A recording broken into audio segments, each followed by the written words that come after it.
Hi guys, Hengist here from House Hengist Comics, and a big welcome back to the channel. Today it's Urban Combat, guys, and this is Achtung Panzer Blitzkrieg episode 38, the shootout at Diest.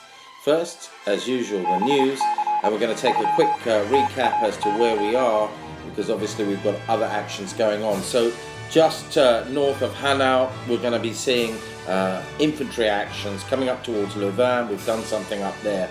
And this little location is Diest. It was sent in by Sam Gillis, and we're going to explore this little action and look at urban combat. Belgian forces today. Let's have a look. King Leopold's finest.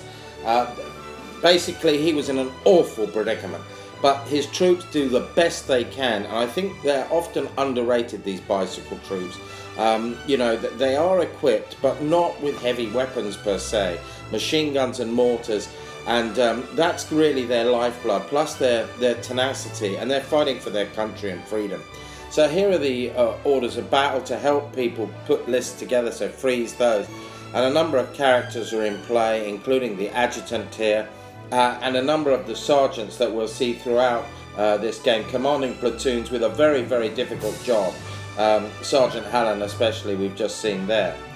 Ultimately, it's about the Belgians really today to see what they can do, and they've got a number of options which will come up in terms of ambushes. Tired of ambush equipment, you know, weapons. This is about strange things and events that occur, including what they may do with some T-13s. So very, very interesting how the cards and how they will use them. For German forces today, what we've got really is an improvised Kampfgruppe led by a young Hauptmann Schmidt. And they are basically mainly bicycle troops with some motorized infantry and trucks as well. And ultimately their force is pretty strong. Again, confident, trained really, but these guys are seasoned, so they're effectively veterans in cover. They've got a lot to do here. This is not an easy game, and we discovered this during the play. There's lots of complexity and intricacy, especially when you're throwing in a lot of cards and events. It was great fun as well.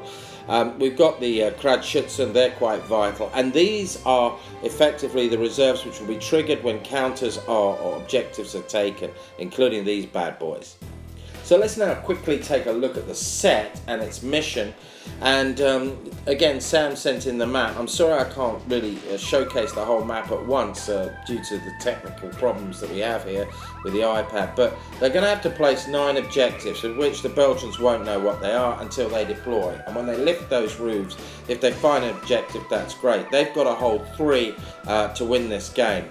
It is 16 turns, and these are the 2 attack vectors on the black. And ultimately the set has been built quite complex and dense. You know, ultimately urban combat is not 4 buildings around a road. It is dense, difficult terrain, a nightmare to fight in, especially when you've got civilians and all other sorts of things going on. You speak to any veteran, any soldier who's fought, they do not like fighting in towns. You're extremely vulnerable. Shots can come from anywhere. It is very, very dangerous, and this part of these sets I've built up, I've tried to make it as realistic and dense as possible. You know, using our Comicsgate colour and trying to get the whole thing to look semi-realistic and semi-challenging, but still a war games table per se. I really enjoy putting this together. One of the finest bits is actually sitting around and translating the map and data into the reality. And we built a lot of material to make this happen. And we're very proud of our work and what we're trying to do. And I hope it encourages others. But you can do a lot here with simple things and changing the facings of buildings. You can alternate your sets. And obviously putting these walls on the back of houses, you know, it makes things a lot more difficult to maneuver into. The crossroads, I think, is going to be critical. And throughout this game, you'll see as the Germans start to push forward, how difficult situations become, because no one really knows what's going on. And what you also find is some of these avenues, when you look down, it's so limited in terms of line of sight. High ground buildings are critical, but all of this will depend on the cards. They can hold 3 effectively in their hand, but they must play 1, and these can be random, the reds being they have to be played per se. We built a couple of signs for this campaign de Port, countryside of Port, and obviously you know, we're using our rules and our ideas, but use yours, guys, and just try and wargame more. So let's look at the battle action today, because I think it's a real classic. And ultimately, this is the set. The Belgians have taken the big white municipal buildings as a headquarters. They've placed some mortars and anti-aircraft machine guns on that. They're hoping to get visibility. We had a debate about the mortars firing from that platform. But the Germans ultimately have a plan, and it's well executed again by one of our best players in the club who really knows how to prosecute. But when you're fighting in the streets, it doesn't matter what your tactics really are. As the Germans push in, it's going to be a lot about the events that surround it. And they are immediately caught by a heavy machine gun overlooking that crossing, which opens fire. And unfortunately, the commander of the Kratschützen doesn't disengage and loses 4 bikes immediately, much to the of the commander himself, who was looking down from binoculars and furious. But the Germans start ravaging the street here, trying to break into this street, which is full of Belgians who are determined to hold it under Sergeant Hollach. And Hollach is to fight a really good game, very much like the history, incidentally. But you've got a lot of things going on. The Belgians keep their close quarters and keep fighting, but are being pushed and pushed from building to building. And the civilians aren't really aware. They start to hear the gunfire, and it's all very chaotic as German infantry pour forward now to relieve the Kratschützen to take on those buildings. Still in abeyance, the buildings haven't been quite cleared, and as we can see here from Sergeant Hollach, he's still basically holding on, grimly I have to say, and by his fingernails. But the Germans are executing good attacks down these buildings. It's difficult. They've got to fight upstairs, which is penalties to basically hit. And a smoke is laid to try and cover the Kratschützen who are trying to go up that road. What you can see is an improvised wire. That was a cart, an ambush, which was laid. The bus runs into it and its tyres are blown, and that gets caught as an ambulance comes up the road and manages to salvage a team that's to carry on doing really well. But these SIGs have arrived as well, and it's not happy days. Meanwhile, however, a card is being played by the Belgians, and they scuttle out and take a cellar route just as the building is hit, or flattened basically, by fire. Hollach's moving back. He's down to about 4 or 5 teams being shot up. There's glass everywhere, and bullets ricocheting off all the walls and things. It's very chaotic, especially with the 20 mils from the 6 rounds as they come in, giving cover and supporting fire. You can see what's left of Hollach's men. He's running quite close to the Kratschützen when Poiret's police arrive. These are improvised carabinier teams, basically with the carabin firearm and pistols, and the Germans now push into the building, finding that it's empty, fail reaction, and push up the street really aggressively. Fortunately, the Belgians have scuttled back 12 inches to another building, and they've come out of the cellar there.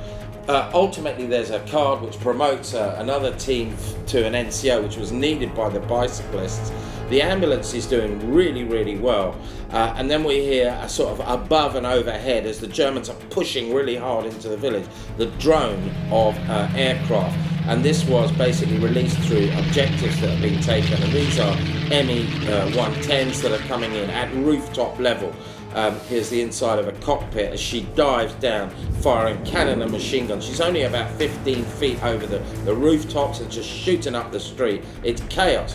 HQ units basically overlooking and seeing the SIGs there, and effectively the Germans start pushing down into the street towards the crossroads, but there are Belgian troops there. And meanwhile, Hollach's now thinking about actually getting in the bus because there's no cover. The civilians have jumped out.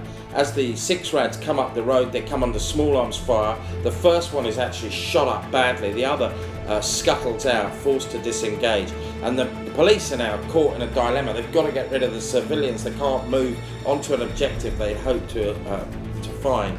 But the Germans keep pushing forwards. And we're really in a situation now where whether or not the cards are going to be fortuitous for both sides, we don't know.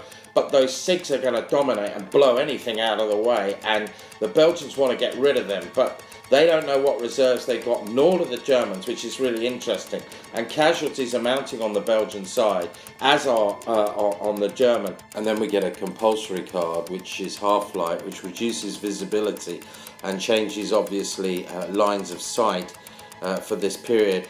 And then at last, a heavy machine gun, in fact, 2 machine guns open fire, and unfortunately, Sergeant Hollach is caught in that crossfire and killed. His platoon broken as, again, we hear the whirring of air. But this time, the Belgians have air intercept. They've got that as a card, but they fail to connect.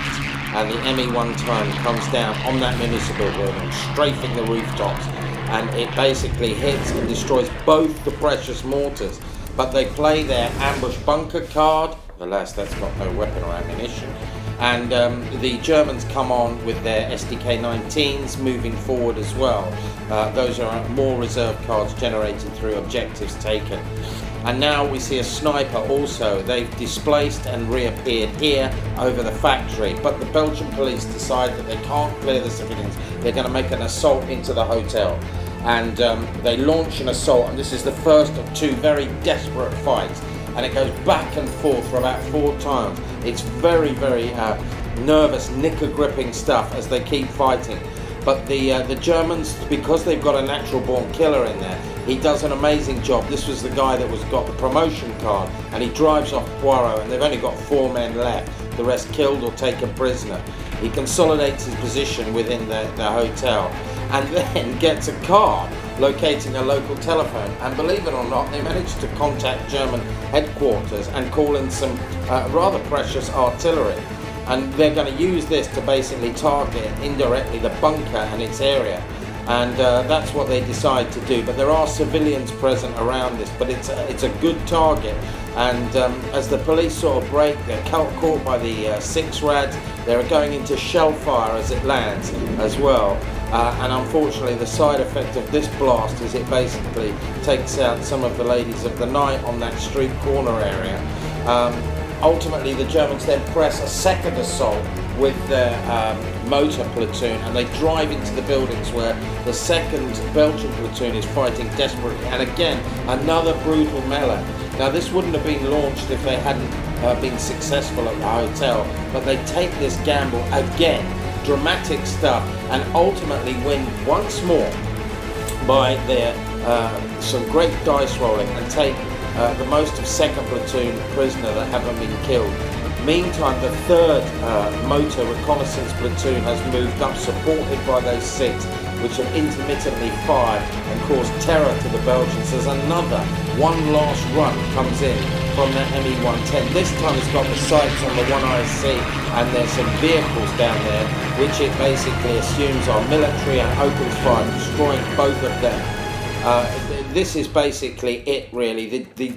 The Belgians, unfortunately, have only got 1 platoon left. They can't really hold, and it's going to be a company morale check because, again, none of their reserves have arrived. And it's so frustrating for the Belgians. They just couldn't seem to get any reserves when they needed them. No T-13s or 15s, nothing. And the Germans pushed forward with impunity, but the casualties have been high.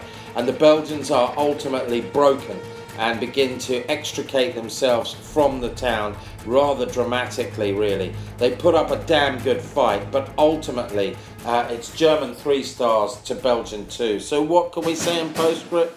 Well, I think this was a really good game. A lot was learned from it. We had fantastic fun. The German commander was quite critical of his own performance, which I thought was really quite good. The cards went well, but dice were a pity at times, and ultimately he paid a great deal of respect to the Belgian troops who fought quite well, but they didn't get a lot of luck. And when we look at the casualties, this was one of the factors which the German commander was unhappy about. He lost nearly 60 men in that fight, many wounded, to about 60, including prisoners of war, Belgians. But the Germans are still moving forward. They want to rest, desperately do they want to rest. And those 6 will be useful again in more urban combat. But they keep going, and the Belgians just don't have time to relax. Perhaps it's the Pervitin, I don't know, but they keep moving. And of course, old MacDonald, he's terrified. What do you mean, he says. The Muse, says the German. So raise a glass to the fallen, guys, and never forget them.